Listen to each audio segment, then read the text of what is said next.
आप सभी का फिर से स्वागत है। तो आपके जो भी डाउट्स डॉक्यूमेंट वेरिफिकेशन यानी कि डीवी के रिगार्डिंग हैं, वो सभी के सभी डाउट्स आज क्लियर हो जाएंगे। कैसे? तो वो ऐसे कि अभी 2 दिन पहले हम पंजाब नेशनल बैंक का डीवी दे करके आए हैं। आप देख सकते हैं कि देखिए डेट दिया हुआ था 9th ऑफ मई, जो कि चला गया है, और हम गए थे रायपुर अटल नगर। देखिए ये नाम लिखा हुआ है रोहन गुप्ता, फिर पापा का नाम लिखा हुआ है। तो ये हम दे करके आए हैं अभी कुछ दिनों पहले। और साथ ही साथ अभी एक दिन पहले हमें आरआरबी की तरफ से यानी कि छत्तीसगढ़ ग्रामीण बैंक की तरफ से एक मेल आया है। आप सभी को पता होगा कि मेरा सिलेक्शन आरआरबी की रिज़र्व लिस्ट में हुआ था। तो 25 तारीख को जितने भी लोग सिलेक्ट हुए हैं इस रिज़र्व लिस्ट में, उनको महादेव घाट रोड, सुंदर नगर, रायपुर, छत्तीसगढ़ में जाना है। वहाँ पर हमारा डीवी होगा। तो ख़ास बात यह है कि आरआरबी की तरफ से एक चेक लिस्ट आया है, और उस चेक लिस्ट में सारे उन डॉक्यूमेंट्स का जिक्र है जो वहाँ पर हमें दिखाने हैं। तो ये अराउंड 26 चीज़ें हैं, तो इस पर हम बात करेंगे। तो वी होप इस वीडियो के बाद आपके जो भी डाउट्स हैं डीवी के रिगार्डिंग, वो सभी के सभी क्लियर हो जाएंगे। साथ ही हमने एक वीडियो तैयार किया था 4 मंथ्स में आपकी क्या स्ट्रैटेजी होनी चाहिए एक बैंक एग्ज़ाम के लिए।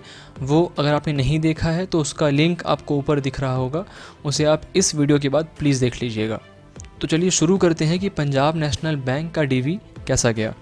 तो अगर आप मुझसे पूछें तो ये डीवी बहुत ही अच्छा गया, क्योंकि इसमें ऐसी कोई बात नहीं थी जो वहाँ पर बहुत स्ट्रिक्टली उन्होंने कही हो, या फिर ऐसे कुछ डॉक्यूमेंट्स मिसिंग नहीं थे। तो ये देखिए, ये हमें बुलाया गया था कहाँ पर, अटल नगर। काफ़ी बड़ा वहाँ पर एक ऑफ़िस था पीएनबी का, और टाइमिंग 10 बजे दी हुई थी, लेकिन वहाँ पर डीवी शुरू हुआ था अराउंड 11:30, क्योंकि बहुत से लोग लेट से आए थे। और उनके आने के बाद भी 2-4 लोग नहीं आए थे, तो उनका वेट किया गया, लेकिन वो आए नहीं। उसके बाद फिर 11:30 के आसपास वहाँ पर डीवी शुरू हुआ था। देखिए वहाँ पर सबसे पहले आपको एक प्रिंट आउट दिया गया था हमें। उसमें 8-10 डॉक्यूमेंट्स सीरियल वाइज लिखे हुए थे कि आपको इन डॉक्यूमेंट्स को इस तरह से जमाना है। सबसे पहले जो बात लिखी थी तो वो ये कि जो ये जो मेल हम पढ़ रहे हैं ये वाला, इस मेल का हमें एक कॉपी वहाँ पर लगाना था। और उस कॉपी के बाद जो सेकंड नंबर पे चीज़ थी तो वो ये थी कि जो एप्लीकेशन हमने फिल किया था इसके शुरुआत में, उसका प्रिंट आउट हमें लगाना था। उसके बाद यहाँ पर लिखा है proof of date of birth, लेकिन वहाँ पर कहा गया 10th उसका सर्टिफिकेट, जो कि अब साथ में आता है सीबीएसई का। उसके बाद 12th और सर्टिफिकेट, साथ ही ग्रेजुएशन के सारे सेमेस्टर्स और उनका डिग्री, यानी कि आपका अगर प्रोविजनल डिग्री है तो वो, या फिर ओरिजिनल डिग्री है तो फिर वो हमें लगाना था। ये सब हमें एक तरफ पूरे ओरिजिनल्स और एक तरफ पूरे उसकी फ़ोटोकॉपीज़ अरेंज करने थे। उसके बाद देखिए तो एक काफ़ी कंपलसरी तौर पर वहाँ पर बात कह रहे थे वो कि कंप्यूटर का सर्टिफिकेट हमें जमा करना है अगर हमने स्कूल में या कॉलेज में कंप्यूटर नहीं पढ़ा है तो। लेकिन आप जानते होंगे कि सीबीएसई स्कूल में, सीबीएसई पैटर्न में हम 10th में कंप्यूटर पढ़ लेते हैं। साथ ही 12th में भी मेरा जो ऑप्शनल सब्जेक्ट था तो वो कंप्यूटर ही था, तो उसके लिए मुझे और कुछ सर्टिफिकेट जमा नहीं करने पड़े। साथ ही हमसे photo and address ID proof, यानी कि इसमें हम सभी ने आधार कार्ड ही दिया था। साथ ही पैन कार्ड की वहाँ पर बहुत कंपलसरीली डिमांड कर रहे थे वो कि पैन कार्ड आपका जमा होना चाहिए। अगर पैन कार्ड नहीं है तो जो पैन कार्ड के लिए आपने अप्लाई किया होगा उसका आपको एक प्रिंट आउट निकाल के वहाँ पर जमा करना है। साथ ही वहाँ पर 8 फ़ोटोज़ की बात कही गई थी, लेकिन वहाँ पर सिर्फ 4 मांगा गया, तो वो 4 फ़ोटोज़ वहाँ जमा हो गए। उसके बाद कुछ कास्ट सर्टिफिकेट था और एक्स सर्विसमैन का सर्टिफिकेट था। तो जैसे अगर आप ST SC OBC या EWS कास्ट से आते हैं तो आपको सर्टिफिकेट देना पड़ेगा। साथ ही अगर आप डिसेबल्ड हैं किसी भी तरह से तो उसका सर्टिफिकेट, साथ ही एक्स सर्विसमैन अगर आप हैं तो उसके भी कुछ सर्टिफिकेट्स वहाँ पर जमा करने थे। इसके अलावा वहाँ पर और कुछ बहुत स्ट्रिक्टली बात नहीं की गई थी। साथ ही एक बात ये थी कि अगर आपके नाम पे या फिर फादर्स नेम मदर्स नेम में कुछ भी अगर थोड़ी बहुत गलतियाँ थी, अगर आपके 2 डॉक्यूमेंट्स में नाम कुछ डिफरेंट था, तो आपको एक एफिडेविट बनवा करके वहाँ पर जमा करवाना था। तो अगर आपके पास इतनी चीज़ें सही तरह से अगर आपके पास अवेलेबल हैं तो आपका डीवी काफ़ी अच्छा गया होगा। और अगर आपका डीवी अभी नहीं हुआ है तो जब भी आपका डीवी होगा तो काफ़ी अच्छा जाएगा। तो इसके साथ ही हमारा पीएनबी का डीवी कंप्लीट हो गया। और साथ ही 1-2 लोग ऐसे भी थे जिनके डीवी में कुछ प्रॉब्लम हो रही थी, उनके पास कुछ डॉक्यूमेंट्स नहीं थे, तो उन्हें कुछ एक टाइम दिया गया था 7 दिन का 8 दिन का, उसके अंदर उन्हें वो डॉक्यूमेंट्स वहाँ पर जमा करने थे या फिर उन्हें कॉल करके इन्फॉर्म करना था कि वो डॉक्यूमेंट अब उनके पास अवेलेबल है। तो इसके साथ ही अब वहाँ पर बात हुई कि इसके बाद अभी हमें मेल आएगा ट्रेनिंग के लिए या फिर मेडिकल के लिए। अभी कुछ भी ऐसा नहीं आया है, तो बस वेट कर रहे हैं, जैसा उसका कुछ मेल आता है तो एक वीडियो उस पर बना ली जाएगी। तो इसके साथ ही हमारा पीएनबी का डीवी ख़त्म हो गया।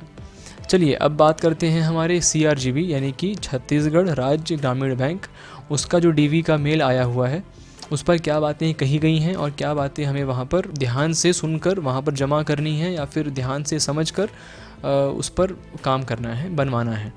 उसके पहले मैं फिर से कहूँगा, अगर आपने वो वीडियो नहीं देखी है जिसमें हमने बात किया है कि 4 महीने में आपकी क्या स्ट्रैटेजी होनी चाहिए पढ़ाई को लेकर के फॉर बैंकिंग एग्ज़ाम्स, तो वो वीडियो का लिंक आपको ऊपर दिख रहा होगा, उसे आप प्लीज़ क्लिक करें और उससे आप जो भी सीख सकते हैं सीखें।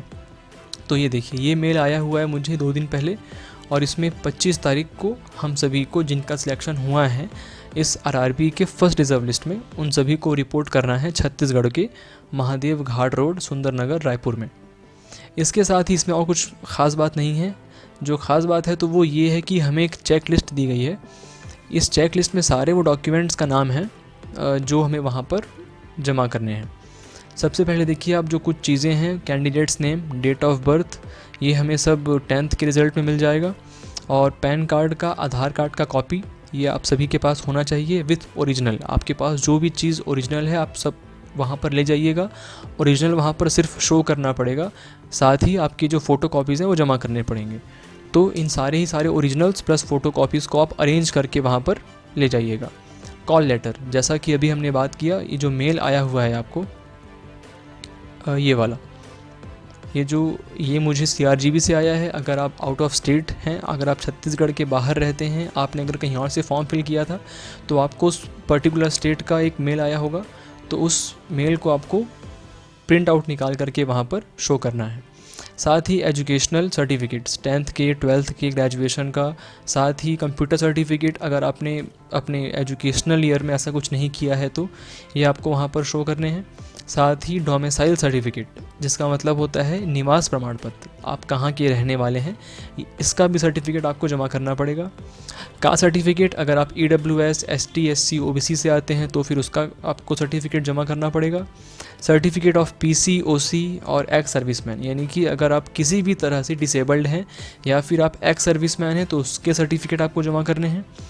अब देखिए, कैरेक्टर सर्टिफिकेट, आपको पता होगा कि जब हमने PNB की बात की थी तो PNB के DV में कोई भी सर्टिफिकेट जो आपके कैरेक्टर के सर्टिफिकेट हो उसकी डिमांड नहीं की गई थी, लेकिन RRBs में ये बात ऐसा नहीं है, आपको इसका सर्टिफिकेट बनवाना है और वो जमा करना है। उसके बाद डिस्ट्रिक्ट मेडिकल बोर्ड सर्टिफिकेट, आप किसी भी जिला अस्पताल में ये बनवा सकते हैं।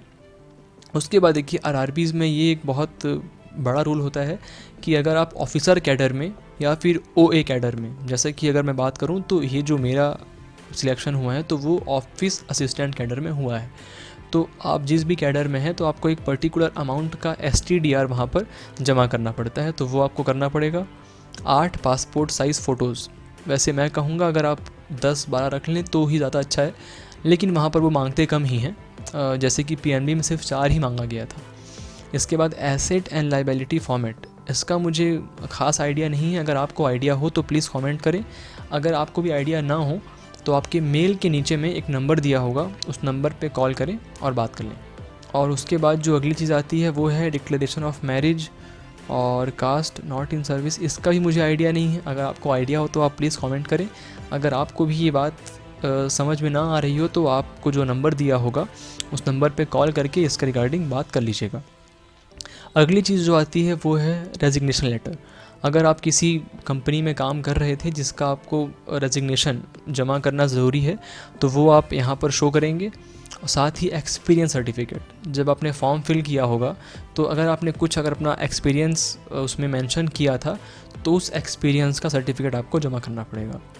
उसके बाद ID and address proof, Aadhaar card ही वहाँ पर मांगा जाता है इसके नाम पे। पुलिस वेरिफिकेशन, इसका मुझे कुछ खास आइडिया नहीं है, लेकिन अगर आप जाते हैं अपने नज़दीकी स्टेशन में तो वहाँ पर अगर आप बात करते हैं किसी ऑफिसर से तो डेफिनेटली आपको वो गाइड कर देंगे। उसके बाद एफिडेविट, अगर आपके नाम में या किसी के नाम में भी, आपके पापा के नाम पे या फिर आपके मदर्स नेम में कुछ अगर थोड़ी बहुत करेक्शन करनी हो तो आप चाहें तो एक एफिडेविट बनवा करके वहाँ पर शो कर सकते हैं। उसके बाद bank account number and passbook copy, ऐसी कुछ चीज़ें पीएनबी में तो नहीं मांगी गई थी, अब आरआरबी में कह रहे हैं तो आपको जमा करना पड़ेगा। सैलरी डिटेल्स एंड स्टेटमेंट, इसका शायद ये एक्स सर्विसमैन के लिए होगा। और इसके बाद जो ईपीएफओ एंड एनपीएस डिटेल, ये भी शायद उनका होगा, लेकिन मुझे कुछ खास आइडिया नहीं है। फिर companies name, registered address, contact, landline, शायद ये भी उनका ही होगा, जो सर्विसमैन थे उनका, या फिर जहाँ से आपने रिज़ाइन किया है उसका होगा, या फिर आपने जो अपने एक्सपीरियंस शेयर किए होंगे उसका होगा। अगली बात जो आती है वो है mobile number and email ID, तो वो आपके वहाँ पर मांगे जाते हैं। इसके अलावा फिर लास्ट में लिख दिया है अदर्स, यानी कि अगर आप कुछ ऐसे पर्टिकुलर कैंडिडेट हैं जिनका कुछ और सर्टिफिकेट ज़रूरत लगता हो तो आपको वहाँ पर शो करना पड़ेगा। तो इसके साथ ही इसका आप चाहें तो एक स्क्रीनशॉट ले सकते हैं। ये शायद क्लियरली आ रहा होगा जी।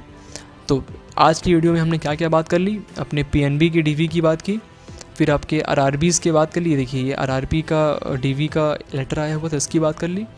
तो इसके साथ ही हमारा ये वीडियो ख़त्म होता है। अगर आपको वीडियो अच्छा लगा हो तो हमें आप प्लीज़ लाइक करें और साथ ही इस वीडियो को शेयर करें। और अगर आपको ये वीडियो अच्छा लगा हो तो ऐसे ही और अच्छे वीडियोज़ का अपडेट पाने के लिए हमें आप प्लीज़ सब्सक्राइब करें। Till then, all the best for your upcoming exams.